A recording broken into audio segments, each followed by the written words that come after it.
This reads like a bunch of men writing what they think women care about. They just want to sleep with us. They want to sleep with us and make us babies. They want to impress us with their wounds. And so this is what this story is. It's like, what are you talking about? They probably have their whole other lives. They're probably actually going, I have to sleep with him again tonight. Oh my goodness, can we not send one of the slaves? Hello and welcome to Joel Reads Bible. I'm Joel and I'm reading the Bible so you don't have to. This is one of our special recap episodes, and it might just be the very last one I do. I don't know if I'm going to continue to do this, but sometimes when I am editing these videos, I listen to them and go, oh, I missed that point. Or later on, somebody will leave me a comment and it'll get my ire up and I'll want to mention it or speak to that point in video form for that chapter. The last one was probably too long, and this one might be as well, but let's just do it, and maybe I'll never do it again. The first chapter we're going to look at is Genesis chapter 16. This is the story where Sarai is just worried she's never going to be able to have a baby because she has been barren this whole time, and she's probably 90 by now. And so she says, why don't you take my slave woman and have a baby with her, and through her, I will give you a child because I own her. You don't even have to bother with refuting this. I own her, so without her consent, it's never mentioned, we're just going to make a baby. You will have a baby through her. Hagar does what she's told and has Ishmael. As soon as Hagar gets pregnant, she starts having attitude with Sarai.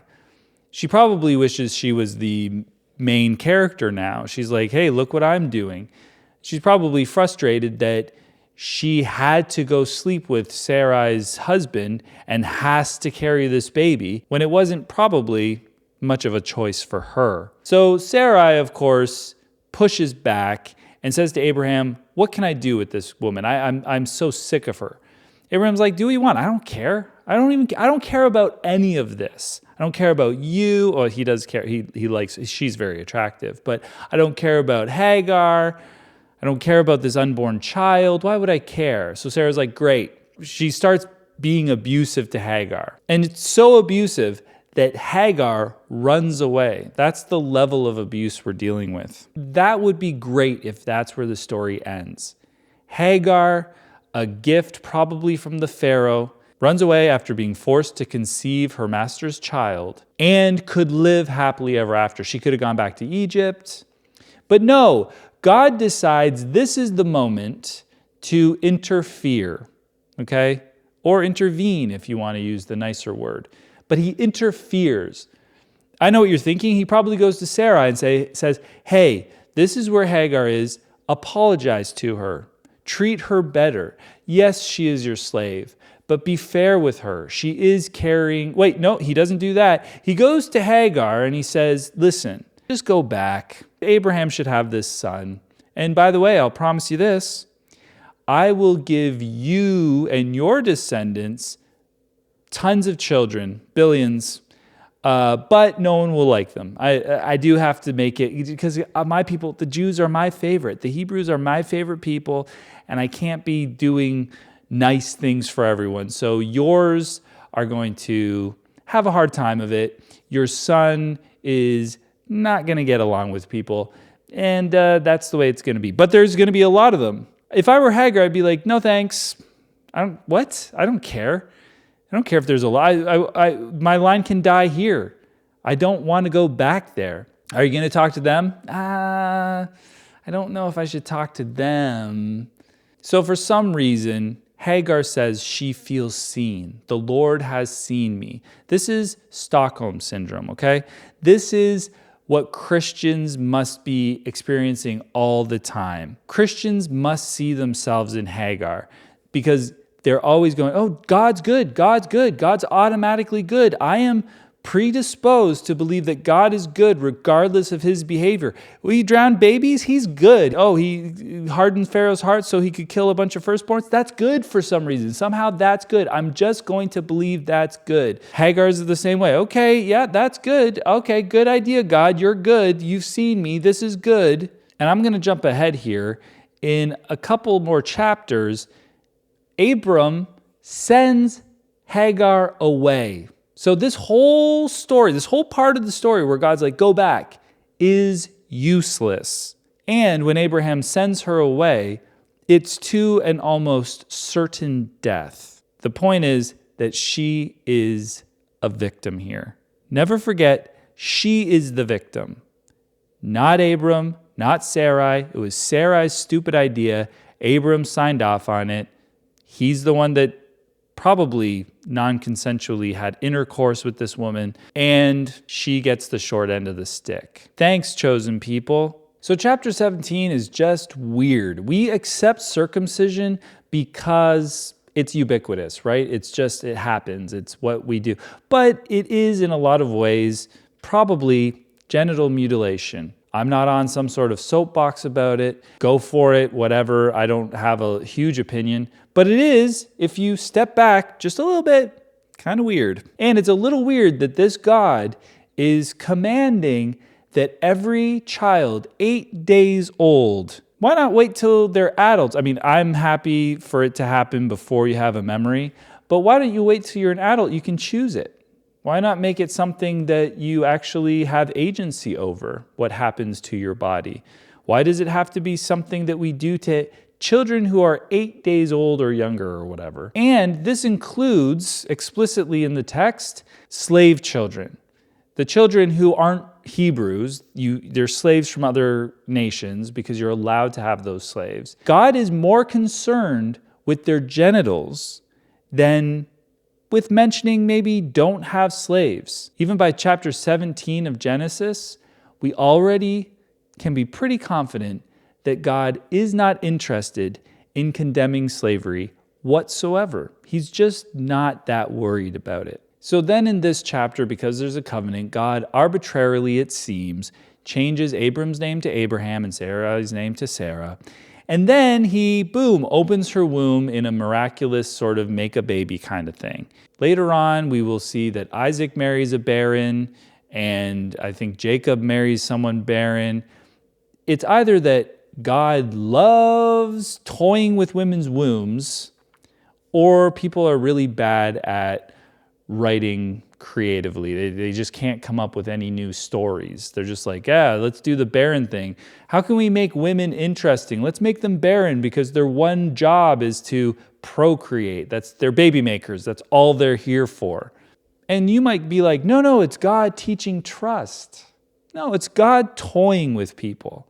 All right, it's him screwing them around. What's the value of it? Where does that pay off? Also, we're just in chapter 17, and as I mentioned before, there's an apologetic needed for like every chapter, maybe even twice a chapter. There's some sort of like, here, let me try to help you understand this, rather than going like, oh yeah, no, that makes sense.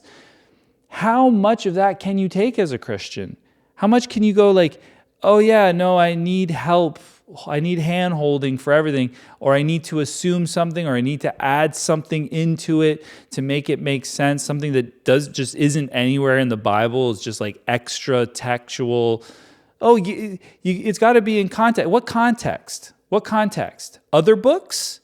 Or just what you think was going on at the time? Like, what context? I don't understand. But how much of this can Christians take? It's like your religion is being pummeled by these problems and issues constantly. It's mind-boggling. So in chapter 18, it's the chapter where God shows up and tells Sarah that she's going to have a baby, and she laughs. And God isn't happy. He's like, what? Why would you laugh at that? Why would you laugh at me like that?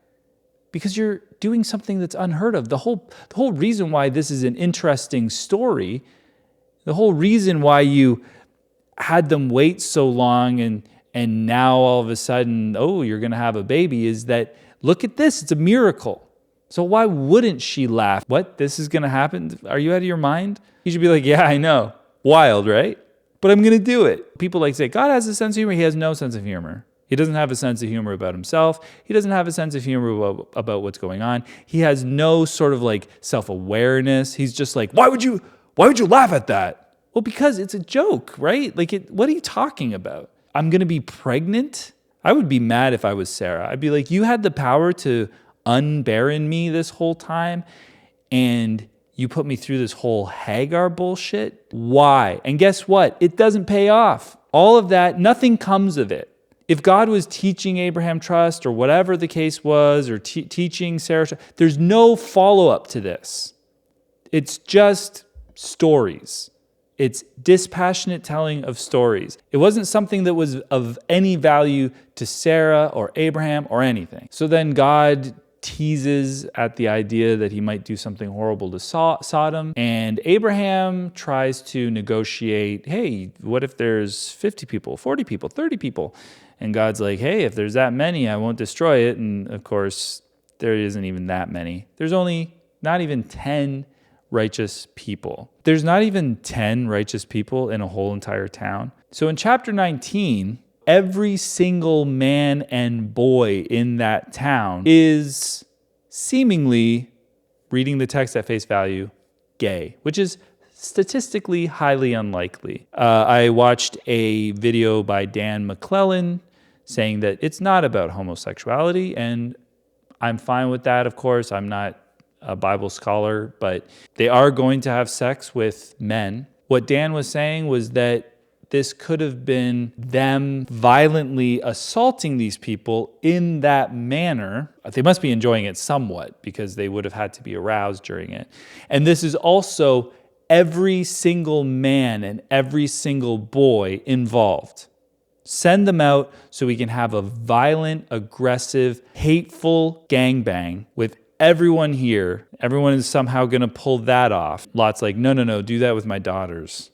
It seems, again, a little bit ridiculous, be it the gay thing or be it this other bad hospitality, which is more like a overpowering, violent thing. It seems absolutely insane to imagine that every man and every boy, it must have been hyperbole. So by the end of chapter 19, Lot has escaped. His wife turned into a pillar of salt, which I barely touched on because that's almost the least interesting part of this story. Lot's daughters sexually assault him. It's just straight up sexual assault, and it's insane. And what's always crazy here is that all of the town of Sodom, evil, bad, horrible. Ham saw his dad's penis. This guy's cursed forever. Whatever he did he mock him? Shouldn't have gone and told the brothers? Should have just covered him up himself? Whatever you want to say, this is awful, and it makes sense that all of the people of Canaan would be cursed. Lot's two daughters get him drunk and sexually assault him. There was no curse in the moment. No one cares. God doesn't have an opinion. There's just nothing. It's not like that's disgusting. That's wicked. No, it's fine. It's fine. It's fine, guys. If it's not expressly written in there that it's not fine, then we got to just assume it's probably fine. Well, these people have bad behavior. It's fine because we know when it's not fine. He tells us. So now in chapter 20, we get the fourth unsuspecting victim. One of them's Ham, one of them's Pharaoh, one of them's Hagar, and then there's Abimelech. He is also lied to by Abraham so that Abraham can pimp out Sarah again. And who is about to get punished? Abimelech. But God, in his infinite wisdom and mercy, comes to Abimelech and warns him that he's about to do something horribly wrong, which will cause him to be punished. And Abimelech's like, I wouldn't do that. I wouldn't want to do that. I believe that you are the one true God, and I would not want to cross any lines or use anyone else's property, which women are certainly men's property. Abimelech asks Abraham, why would you do this? And he goes, well, surely there's no fear of God in this place, but there kind of is. Abimelech is always like Team Abraham, Team God, your God is the true God. He's on the level. But because he was going to do something he didn't know was wrong, because he was lied to. All of his slaves and his women, God closes their wombs. No more kids, you're done. And the only way for him to get them open is to ask Abraham, the guy who lied to him and got him in this circumstance and in this situation, to pray and intercede on Abimelech's behalf. Does this feel right to you? Doesn't this feel a little weird to you? To go and ask a person who lied to me, who was about to pimp his wife to me, can you please pray because God loves you? You're his prophet. I'm godless. Even though I wouldn't have slept with your wife if I knew she was your wife. Abraham's like, no, she's not my wife. She's my sister. She's my half-sister. Anyway, I'm not really lying. I think that was like an added thing that the writers were like, should we make him a liar? Let's just say he's not really a liar. It's like the Bible is starting to do its own apologetics. The writers forget about that because Isaac pulls the same stunt. So in chapter 1, we have the grand finale of the Hagar and Ishmael saga, and it's not good. So again, we see, just like with the Ham and Noah thing, just a juvenile reaction. Ishmael mocks Isaac. Isaac has been born to Sarah. Ishmael makes fun of him. Sarah can't handle it. She loses it. You're mocking my son, a slave mocking my son. So she goes to Abraham. She's like, send them away. You get rid of them. I can't stand these people anymore. Now that she has the kids, she's like, there's no value to these people. And Abraham is kind of upset about it. He's like, oh, I don't want to send my son away. Now, I thought it was because, I don't want them to die in the desert or something, or I'll miss him. But no, he's just worried about his descendants because God comes to him and goes, don't worry about Ishmael. Send him away. He doesn't matter because your descendants are going to come through Isaac. You don't have to worry about your relationship with your son. You don't have to worry about your son living. You don't have to worry about ever seeing that kid again because Isaac is the one I like. Arbitrarily, Isaac is my choice. There's no reason, no rhyme. We just have to trust that God knows what he's doing. But we have to really zero in on this fact that God, the Father, our Father who art in heaven, sends away the, I'll say stepson, not even, the actual son, sends away one. It says, don't worry about your stupid kid Ishmael. It's Isaac that you have to care about. Get rid of him. Don't worry. He doesn't matter. And Abraham goes, good point. Get out of here. And he gives them enough food and water for a little bit, some time, but they're wandering in the desert. And sure enough, Hagar leaves Ishmael and goes to sit far away where she doesn't have to watch him die because there's no more water, which tells me that Abraham would have kind of known these people are going to die, and I have to just kind of let go of that. God saves Ishmael. That's not mercy and grace and like, he took care of him. It was a blessing. No. He's caused this because they were happily safe and sound away the first time. They didn't have to come back. There was no value of them coming back. There's nothing here that tells us that it was worthwhile to come back. I'm not going to spend too much time on chapter 22 because I spoke a lot about it in the original video. Let's really zero in on, again, the bad dad element where God is now saying that Abraham has one son. God is not acknowledging Ishmael as a human being. God's like, that he does not count. You have one and only, he says it twice, your one and only son, Isaac. You've only got one.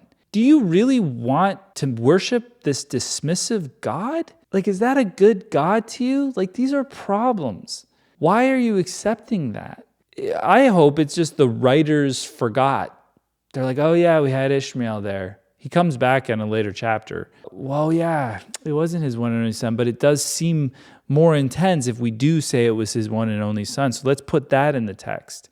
Chapter 23 isn't that interesting, but it is worth noting that Abraham cannot accept any sort of charity or anything from Canaan, just like he couldn't accept anything from Sodom, because then there's sort of a friendly association. And they have to stay, as you'll see in a bit, just racist. It's just racist. They can't be indebted to these people just so that they can completely annihilate them later.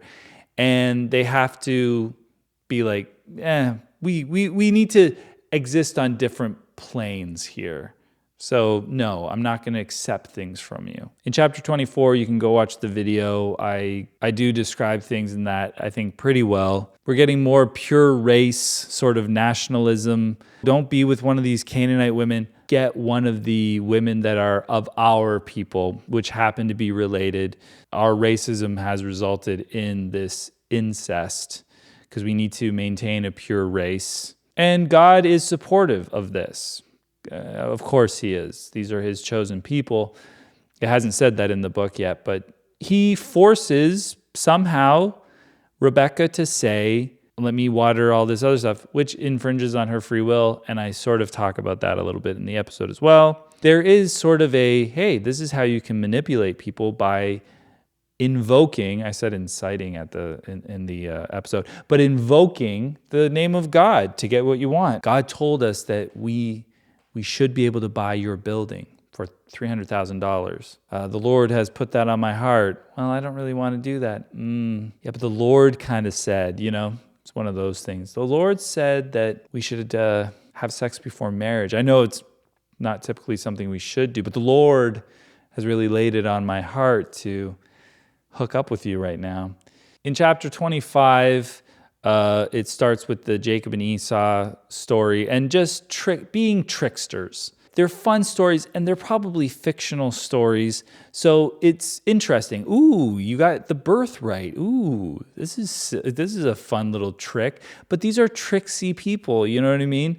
There's no like kind of good or bad or moral or immoral. It's just like, ooh, I'm going to trick him out of his birthright. Then in chapter 26, Isaac screws around with Abimelech.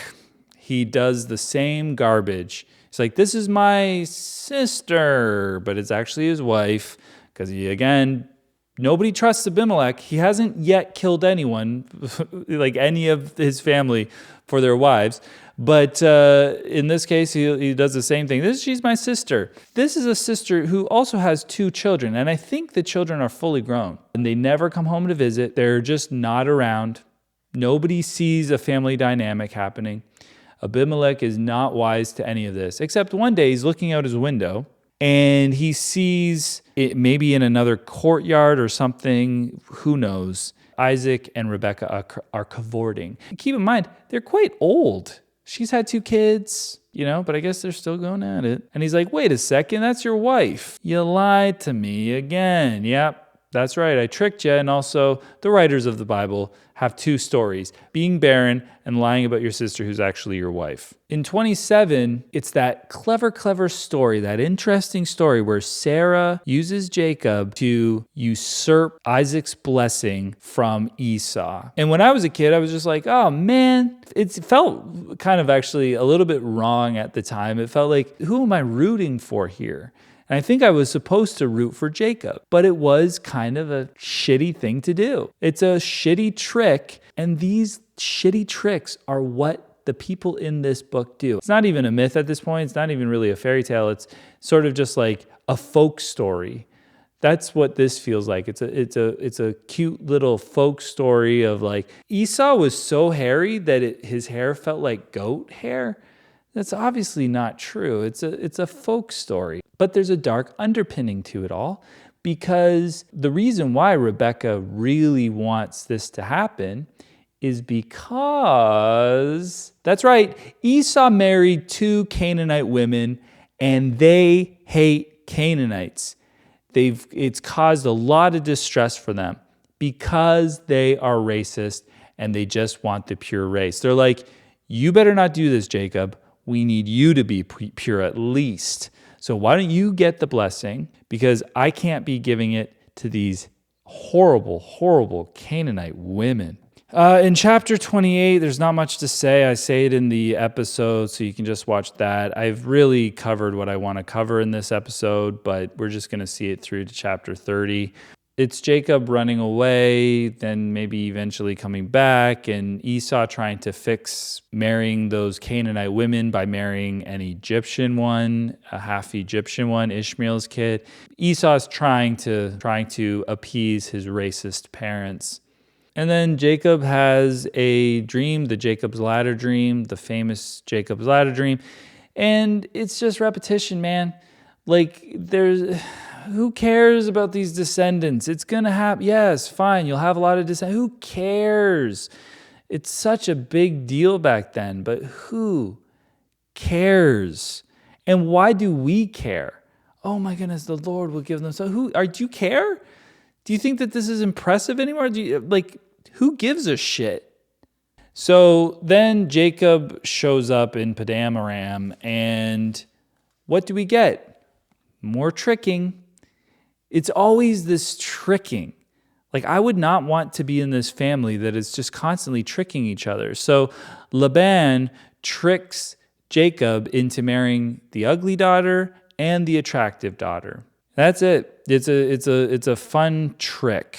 So Jacob ends up with both the daughters, and this is heartbreaking for Leah, who just wants to be loved. Might as well go on to chapter 30, where she just tries to be loved by producing kids. And that's the way that God is like, I'll make you valuable. I'll make you valuable to Jacob.